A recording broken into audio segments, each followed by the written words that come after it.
The Dodgers offense wakes up. They beat the A's by a final score of 9-3. Hyeseong Kim gets his first home run of his big league career. And we're talking more Dalton Rushing, the DFA of Austin Barnes. It was rush hour today in LA, and tomorrow he's making his first big league start. All that more coming up next on the Dodgers Nation postgame show. It's time for Dodger baseball. Tommy Tank strikes again, and the Dodgers lead 3-0. Gibby! Make Freddie! Tommy sends one in the air, the other way, back it goes! Gone! One-of-a-kind player! One-of-a-kind season! What is up, Dodgers Nation, and welcome to the Dodgers Nation postgame show, the number one Dodgers postgame show on YouTube. My name is Doug McKain. You can follow me on X and Instagram at DMac_LA. Thanks for rocking with us. Out of the Dodgers get the dub. They beat the Athletics. Of course, they just go by the Athletics by a final score of 9-3. They out-hit them 13-5. The Dodgers record, you're right, towards the top. Once again, you've been having the best record in baseball for the entire year, despite not having your full roster, but still they are right at the top of the National League. They're tied with the Padres, and they're a game back of the Detroit Tigers, 27-15 on the year. And tonight, it was just about the Dodgers offense coming up, hitting home runs. You had 4 home runs tonight, and you exploded offensively. You got a home run from Shohei Ohtani, his 13th. Andy Paz hit his 7th. Hyeseong Kim hit his first. Muncy hit his second. And then you got 6 innings from Yoshinobu Yamamoto. Not the best version, not the Cy Young version of Yoshinobu Yamamoto. Didn't get Yamamania tonight, but still, based on what the Dodgers need right now, he goes 6 innings, gives up 3 runs on 4 hits, 6 strikeouts, 2 walks. Velocity slightly down just a little bit. But this is the Dodgers offense that you want to see. This is the Dodgers offense that can beat up on teams and use their strength, flex their muscle, and they did that. They did that tonight, and you had 3 solo home runs in this one to kind of get you going. Shohei Ohtani hit one in the first, Andy Paz in the second, and then Hyeseong Kim hit his first home run of his big league career. He crushed one over the right field wall in the 5th for the first, not only home run, but his first extra base hit in the show. Smashes this ball to right center field. Butler's on the run. He turns and watches it fly. Hyeseong Kim, a major league home run. And that's what you love to see. Hyeseong Kim played stellar defense tonight, made a really nice play up the middle, going to his right, fielding it, making the strong throw, showing that he has those chops. But if he hits, that changes everything. We'll talk about Hyeseong Kim and kind of where he fits on the roster in a little bit. But, yeah, give Yamamoto credit to him. He had 6 strikeouts, gave those 3 runs, and he got through 6 innings for the 5th time this year. And that's the most important thing for Yamamoto, is going out there and performing to an ability where, hey, let's not forget, Yamamoto is the only pitcher on this roster that has positive WAR. This is the only guy that really was pitching like the expected pitchers were going to do, right? I mean, Glasnow's been out. Roki, he's out now. It wasn't the guy we had hoped he would be. Blake Snell's only made 2 starts, but now he's still right there in the Cy Young mix. I mean, you're through 9 starts now with a 2.12 ERA. You're feeling good about Yamamoto in this one. The fact that he didn't let things blow up on him. He grinded things out. And you look at the Dodgers, they have 3 starts of at least 6 innings through their first 13 games of May. Yamamoto, he's got 2 of them. So, I mean, Yamamoto is the guy that you can kind of trust. He generated 14 swings and misses tonight. That was definitely promising for sure. It was the 6th most in his career. So he's kind of where he's kind of been. And I think, too, the splitter was there tonight, had 7 swings and misses off that splitter.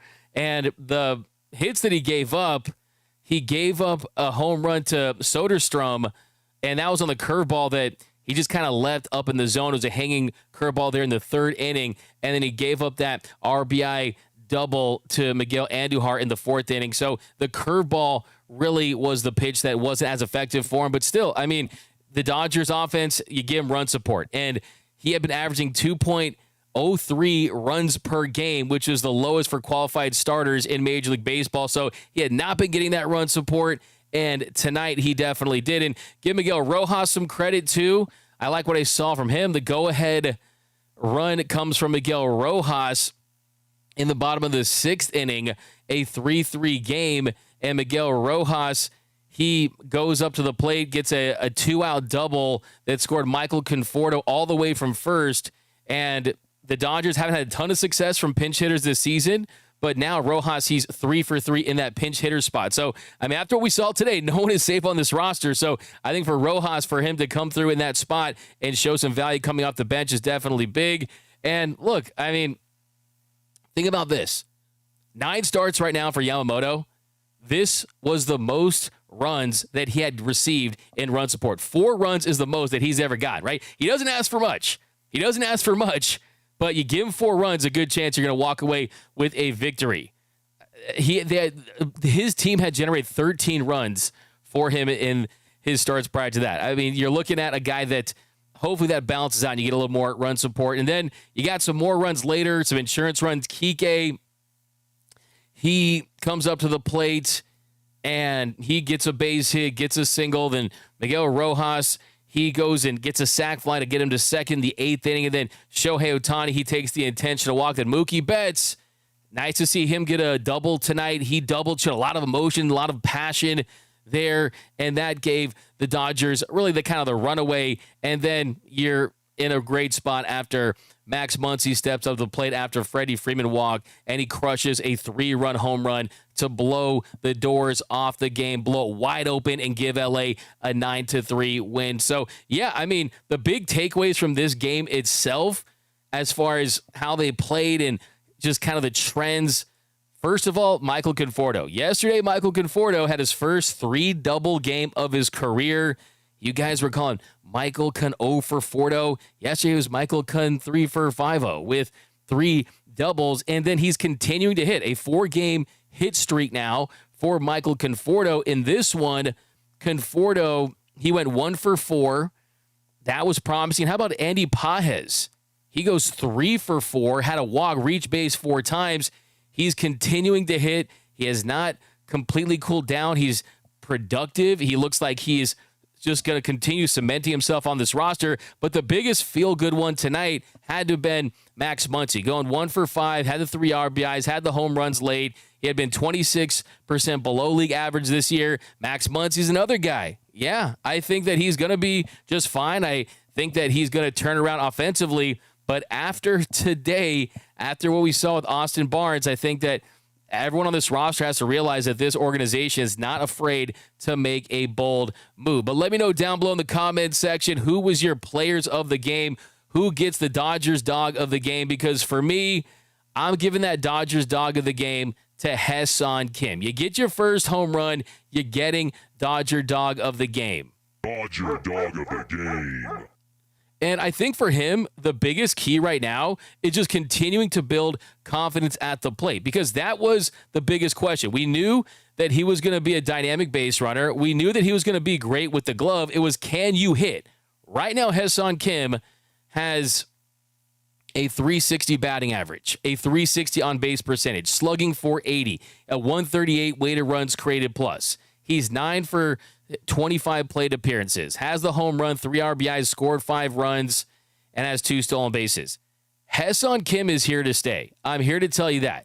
And if everyone comes back on this roster and they have a tough decision to make, sure, it might be a situation where has to wait a little bit, but I would be shocked if Hyeseong Kim isn't a mainstay, a regular on this roster by the time the postseason rolls around, because of the speed dynamic that he brings, the versatility that he brings. He brings some bat to ball that I think this offense has been lacking. So if I'm going to take one thing away from tonight's game, it is that Hyeseong Kim continues to prove that he does not want to go back to OKC.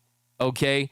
The Comet does not want to go back to the OKC Comets, right? He wants to stay in the show. He wants to stay with his group. He looks like he's comfortable in his role here, And I just don't know how you could justify not having Hyeseong Kim on this roster if he's going to perform the way he is. If I look at a postseason roster right now, I mean, there's the locks, there's the question marks. He's, I think, climbing up that ranking there where you're looking at him as a dynamic player that you just can't do without. They love Swiss Army players. He has that. But okay, let's read your comments here. Rojas is awesome. Elishiva Jones. We got Beer Sama says Kim homers to tie the game for sure. The Dodgers dog of the game. Yeah, and a home run in a big spot right there to tie it the way he did.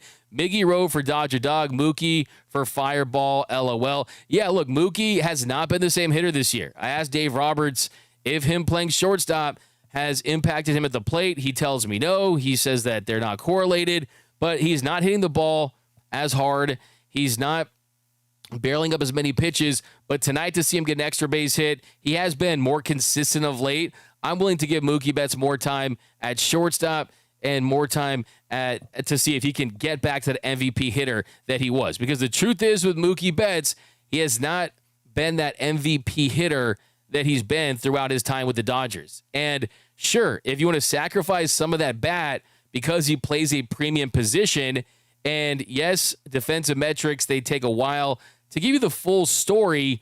It's still early, but all of the defensive metrics point to Mookie being a much improved defender and someone that grades out as a top 5 to 10 shortstop. But now he's starting to hit like a 5 to 10 shortstop because you're not seeing the power. You're not seeing the hard hit balls. After tonight, Mookie, 176 plate appearances, 6 home runs, hitting .265, a 118 weighted runs created plus. These offensive numbers across the board would be career lows for Mookie Betts in a full season. We're talking about a guy that has been one of the best hitters in baseball for the last decade. So let's give him some time to see if he can reach that level again. Because, look, I think yesterday, I'm not saying that the omen was him go back to right field, but when Mookie Betts' son was throwing out the first pitch and his son did not go on the mound or towards the mound, Kaj, he ran out towards right field. And I'm not saying he wanted to say, hey, my dad should be playing right field again, but maybe he should be on that side of the diamond again. Maybe it should be a move to second base, and then you got options at shortstop, Hyeseong Kim, Tommy Edman.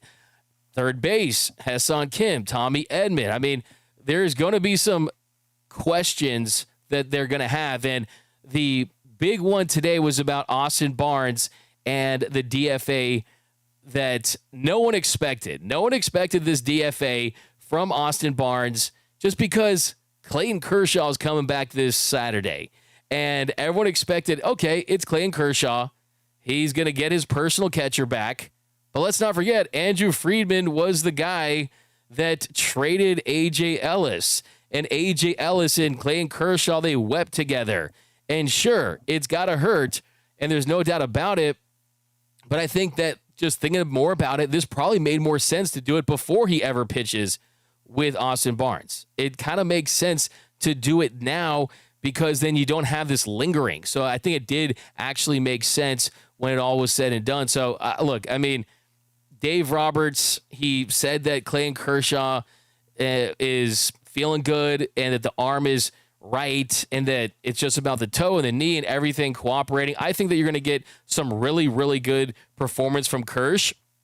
And then Dave, he addressed the Austin Barnes DFA, and Dave said, this was certainly a tough conversation. Austin Barnes is a Dodger for life. He helped us win a champ.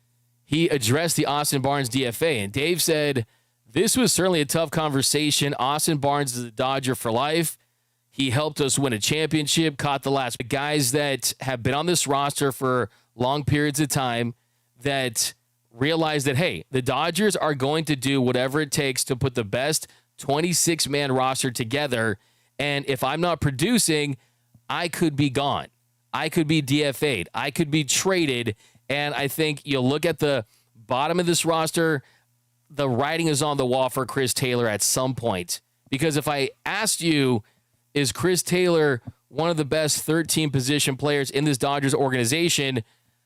I don't think that you could say Chris Taylor with a straight face. And this is a organization that they're bold, they're shrewd when they want to be, and I think that it was a domino effect, right? It was a ripple effect of Tommy Edman getting injured when he did, the silver lining there being Hyeseong Kim getting runway, and him taking advantage of that opportunity, getting base hits, stealing bases, showing versatility in the field. Of course, you want to see him perform better as an outfielder and get more reps there, but that is kind of where it's at with that. I think ultimately Hyeseong Kim is on this roster and Chris Taylor isn't, unless Chris Taylor does a Chris Taylor thing, and that is catch fire the way we've seen him do throughout his career. And then the other big question that Dave Roberts asked today was, hey, what is going to be the future of Dalton Rushing in the short term? And he said that he is not anticipating that he plays a lot of outfield. He said, I don't see any outfield. It could change. I see him probably catching 2 times a week and taking pinch hit at bats. The thought was to get him more familiar with our pitchers, catch bullpens, take at bats off the bench, and certainly getting starts. So that is the beautiful thing with this, is he is not only just going to be a backup catcher, he's going to get consistent starts, multiple starts per week. And I think that this had a lot to do with preserving Will Smith and making sure you're getting the best version of him down the home stretch while developing Dalton Rushing along the way. And there's a lot of ways you can go with this. I mean, there's no clear-cut role for Rushing in the future, right? And yeah, there's no clear-cut role for him. So if you play him at catcher and he does well, great.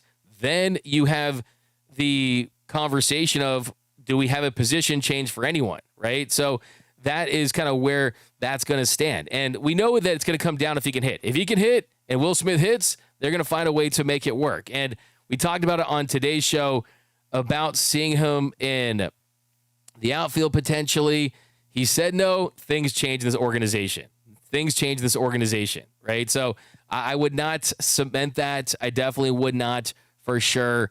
And I think for this team, as far as what they're looking for, the fact is your best prospect happened to be a catcher, and your current backup catcher was one of the worst hitters in the sport, and his fielding, as far as his ability to be a backstop, was declining too. He had allowed 12 stolen bases, 15 stolen bases in 12 games, and he struggled in that department. So, yeah, I mean, give me the 308 hitter. Give me the 308 hitter.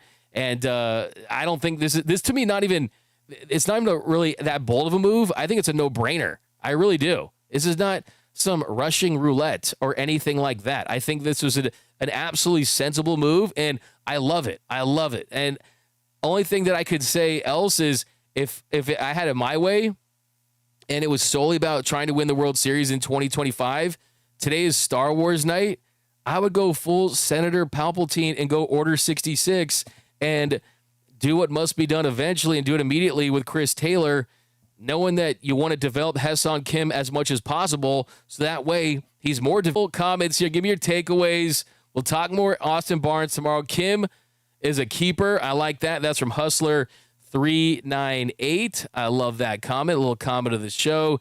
He can beat out grounders from second. That's from CC. Yeah, that's a fantastic point. Look, let the youth movement happen, right? There was a lot of talk heading into the season that the Dodgers had the oldest roster in the sport. All of a sudden, Andy Paz is emerging. All of a sudden, Hyeseong Kim is looking like he could be a thing. We're not there yet, but he's doing everything that he's needed to do in the opportunities that he's had to make you feel good about the trajectory of his career with the Dodgers early on. And then now you have Dalton Rushing, a guy that can absolutely rake. Rushing rakes. I'm here to tell you that, and you're going to love seeing it. But I do love the fact that you mentioned that Hyeseong Kim can beat out a single. We saw that in the second inning after that Andy Paz home run. He reached on an infield single to second, and he showed those wheels. I don't even think his sprint speed has come in for Savant yet, because it's gonna take a minute or two. But yeah, the early takeaways. I mean, 28.3 feet per second, 76th percentile in sprint speed. Thought he'd be a little faster than that, but still, I mean, that's fast. I mean, that's fast. That's plus, right? That gives you plus speed for sure. And I think if you're the Dodgers, you kind of look at that. I mean, it's not Trey Turner, right? Trey Turner, 98th percentile, but still definitely a capable runner. But yeah, I think for him, he looks like he belongs on this roster. There's no doubt about it. Okay, let's keep some more comments rolling here. We got Adam818 had to leave the Lakers chat. We got Rojas isn't going anywhere. That's from Deuce. Yeah, I mean, look, the thing about Rojas is he's a right-handed back coming off the bench. You'll have Kike as a right-handed back coming off the bench. I think for Rojas, I think ideally you'd want a guy that might be a more dynamic hitter, but still, Rojas has hit better of late. He's a versatile defender, too, in the event of an injury. But, yeah, I do think that he's not a complete lock. I mean, things could change for sure. But I think that today we saw that this team is going to do whatever they can to put the best roster forward because we're in the Shohei Ohtani era. I mean, last year they moved off of Jason Hayward, and he was Freddie Freeman's best friend. There was literally a picture in the Dodgers clubhouse of Freddie Freeman and Jason Hayward smiling, and they said, nah, we're not keeping him because he's your friend. He's gone, right? So that's just kind of how it is with that. But Pajes for president. I love that. It's a nice little comment to the show. Alan Porta, is Max safe? Let's see the next game. I mean, look, that was a big home run for Muncy. He was not at his best even after the bomb that he hit. After that home run tonight, still 19% below league average. Did hit his second home run. You have to feel better about where he's at. And the defense has been with that too, for sure. We got Kim feels more like rookie of the year than Roki. That's fair. I'll take the L on that one. But at the same token, we didn't see the healthy version of Roki yet. So, yeah, I mean, fortunately, I didn't know. We got Diego Ortiz. I disagree with you, D-Mac. Leave Mookie at short. He's happy. He's improved defensively and don't want to change what's working. So I did not say, want to clarify, I did not say to move Mookie out of shortstop. I'm not saying that. I'm saying that he's going to need more time to see if his bat can catch up with his defensive play.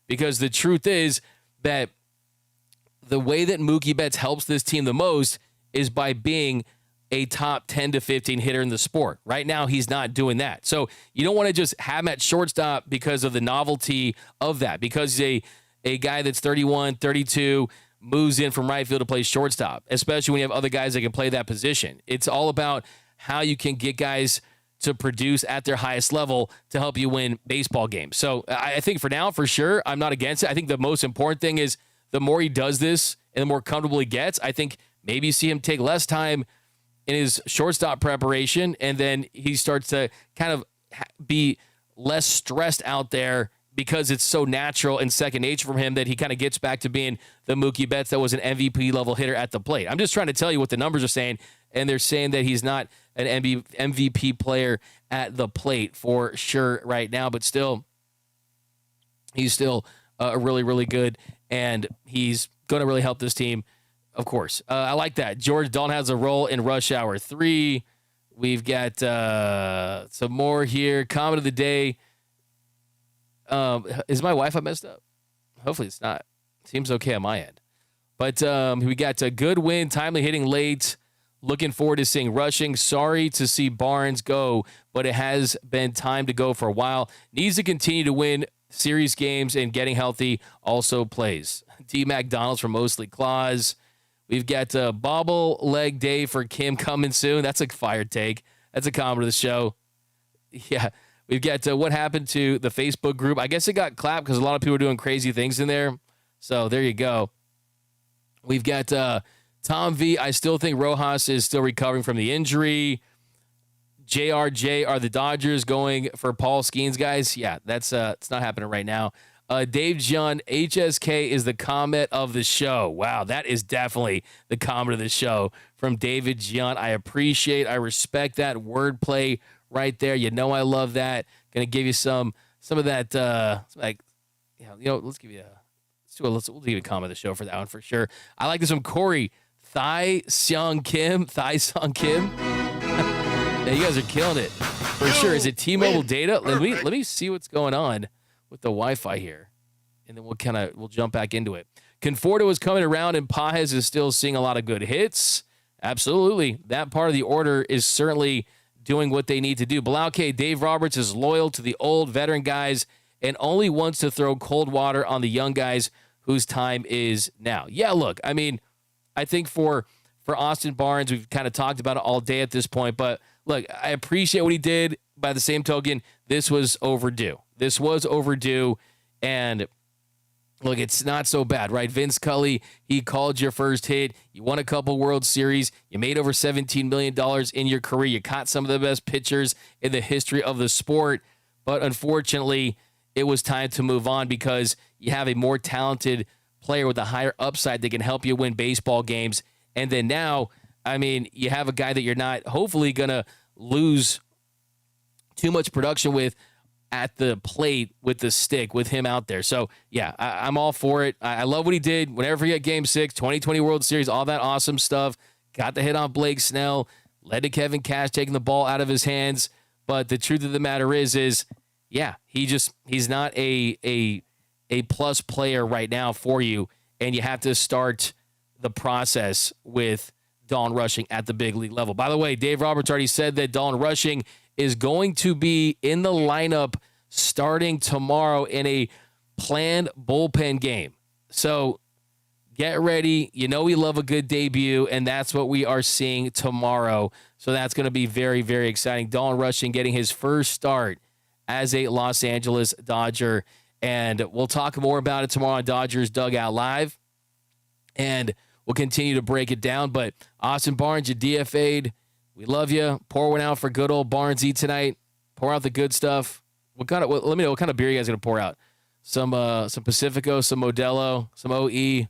What's it going to be? I'm going to pour out some Capri Sun. I don't know. But some more comments here, and then we'll be back tomorrow at 12 for sure. We got Paul Gutierrez rushing, hitting a home run tomorrow. D-Mac, I like that. You're calling your shot. And I'm going to give you credit tomorrow when he does that. I love that. AJ Ellis, Austin Barnes, who's worse? Benjamin Martinez. I'm holding it down here in San Diego. Trust me, these guys are waiting for us to do something stupid. Karma. Colton White is hurt. Blauke Rojas was in the way of guys down in Miami, and he's now in the way of Freeland and Hyeseong Kim on this team. But I guess we can't live without his one home run and massive 3 RBIs. Yeah, like I said, I think that the Dodgers have made it known what they're about, and that is putting the best roster together. And if that doesn't include Miguel Rojas by the end of the year, that could be the case. I think that today should be the big indicator of that. Are the Dodgers going to pursue Paul Skeens? A lot of guys asked for Paul Skeens tonight for some reason. Javier's pouring out some white wine. Senor Jefe pouring out some red Kool-Aid. Yama Yoshi Yams. How about Y2K? I like that nickname. It's pretty cool. I like that. That's pretty sweet. Aaron M., how's your back, D-Mac? Glad you haven't made it back to the aisle. The back's going strong, man. Physical therapy, highly recommend it. Doing my 10,000 steps a day. It's definitely awesome, and it's doing fine. I really appreciate you asking me that, by the way. Mario Lendaveri says, Kim Sandy, awesome, love it. Okay, guys, so we'll be back with you tomorrow. And join us at 12 o'clock. For Dodgers Dugout Live. I will be back. Baby got back from George. I like that. Paul Gutierrez, moment of silence tomorrow for Barnes being DFA'd. I don't know. But that's going to do it, guys. If you want to join the Discord channel, got thousands and thousands of people now talking Dodger baseball in there. You can call into the show, which is pretty awesome, too. So be sure to do that.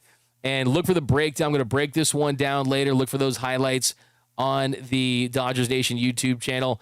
But that's going to do it for this episode of the Dodgers Nation post-game show. And hit the subscribe button, hit the notification button, hit the like button. Got a full hour show for you tomorrow, so be on the lookout for that. BC, I'll give you some love because you're always doing it. Pages, 834 OPS. He deserves to bat ahead of Muncy. I like that. I appreciate that for sure. But all right, guys, tortas are not good for your back. D-Mac, okay, Moreno, I'll take that advice. What are you talking about? That's a good, nutritious food. Pretty awesome. But see you guys tomorrow. My name is Doug McKain. You can follow me on X and Instagram at DMac_LA. And until next time, think blue, bleed blue, and I'm